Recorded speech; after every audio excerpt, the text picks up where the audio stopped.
तो फाइनली बिहार में work inspector यानी कि कार्य निरीक्षक के पद पर बहुत बड़ी वैकेंसी आई है। टोटल सीट की बात करेंगे तो 1114 टोटल सीट है और ये जो फॉर्म भरा जाएगा इस वाले वेबसाइट से भरा जाएगा, क्योंकि बहुत सारे लोग कमेंट करते रहते हैं कि फॉर्म कहाँ से भरे, फॉर्म कहाँ से भरे। बहुत लोग तो ये भी कमेंट करते हैं इसका वीडियो तो बना दी है लेकिन पता ही नहीं चल रहा है कि इस फॉर्म को अप्लाई कहाँ से करें, ये नोटिफिकेशन सही है कि नहीं है, इसके बारे में भी लोग कमेंट करते रहते हैं। तो इसीलिए आपको सब कुछ बेहतर ढंग से बताया जा रहा है। इस फॉर्म को अप्लाई करने का जो डेट है भाई 10 तारीख से शुरू हो जाएगा और अगले महीने में 10 तारीख तक चलेगा, यानी कि 10 नवंबर तक इस फॉर्म का लास्ट डेट है। ठीक है, कभी भी बिहार से जो भी फॉर्म आती है उसका लास्ट डेट का इंतजार नहीं करना, नहीं तो पता चलता है कि लास्ट डेट का इंतजार करते करते वेबसाइट इतना स्लो हो जाती है कि जैसे कुछ काम ही नहीं कर पाता है। ठीक है, यदि इसमें एजुकेशन की बात करेंगे कौन कौन इस कार्य निरीक्षक का फॉर्म भरने के लिए एजुकेशन क्या चाहिए, योग्यता क्या चाहिए, तो किसी भी मान्यता प्राप्त बोर्ड से बस आप यदि 10 पास है तो इस फॉर्म को भर सकते हैं। साथ में आपका ITI होना चाहिए। ठीक है, ITI होना चाहिए, जैसे कि प्लम्बर भी है तो आपका चलेगा। ठीक है, ड्राफ्ट्समैन सिविल भी है तो चलेगा, सर्वेयर भी है तो चलेगा, यानी कि 3-4 चीज़ से आपका यदि ITI है तो आप इस फॉर्म को भर सकते हैं।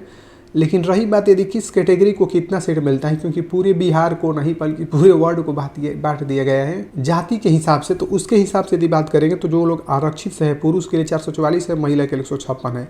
इस तरह से आर्थिक रूप से जो कमजोर है 111 है, महिला के लिए कितना है 40 है। अनुसूचित जाति के पुरुषों के लिए 179 है तो महिलाओं के लिए कितना है 63 है।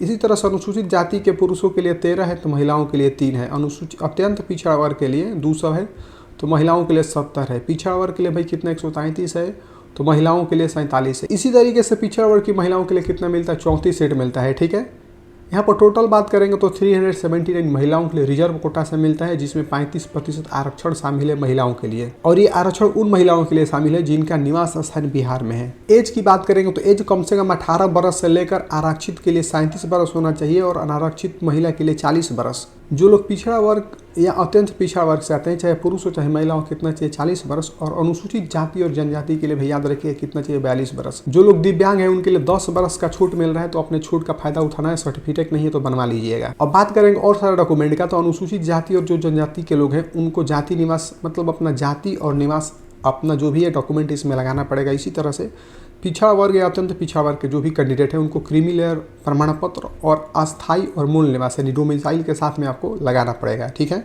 डोमिसाइल को ही हम लोग बोलते हैं कि अस्थायी निवास बोल सकते हैं उसको। जो लोग आर्थिक रूप से कमजोर हैं अपना आय लगाएंगे और अस्थायी निवासी लगाएंगे, यानी कि अपना डोमिसाइल भी वो लोग लगाएंगे, तभी उनको आरक्षण का लाभ मिलेगा, अन्यथा उन लोगों का आरक्षण का लाभ नहीं मिलेगा। यदि बात करेंगे और भी सारा डॉक्यूमेंट का, तो इस फॉर्म को भरने का भाई टोटल शुल्क कितना लग रहा है भाई 100 रुपया लग रहा है। ठीक है, बाकी सारा चीज़ आप लोग जानते हैं तो डिटेल में बताने की जरूरत नहीं है। जो टोटल इसमें भाई टेस्ट होगा, एग्जाम होगा, वो 100 नंबर का होगा, कंप्यूटर बेस्ड टेस्ट होगा। कुल प्रश्न की संख्या कितनी होगी 100, यानी 100 अंक का रहेगा तो 100 प्रश्न भी रहेगा। हर एक प्रश्न 1-1 नंबर का रहेगा और जो भी टाइम मिलेगा आपको 120 मिनट का टाइम मिलेगा।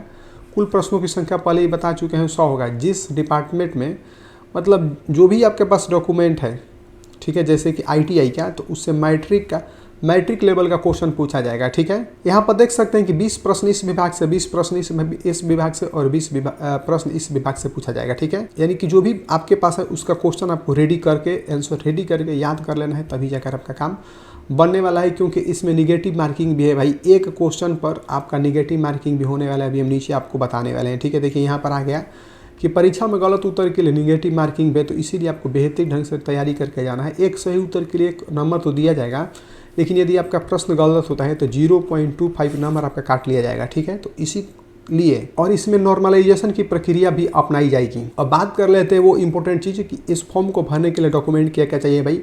तो मैट्रिक का प्रमाण पत्र और अंक पत्र चाहिए तो ले लीजिएगा। ठीक है, ITI भी चाहिए तो ले लीजिए, यानी कि मैट्रिक का तो प्रमाण पत्र लगेगा ही लगेगा, डॉक्यूमेंट लगेगा ही लगेगा। इसके बाद ITI का भी लगेगा, जाति निवास है तो लगा लीजिए, अस्थायी निवास है तो लगा लीजिए।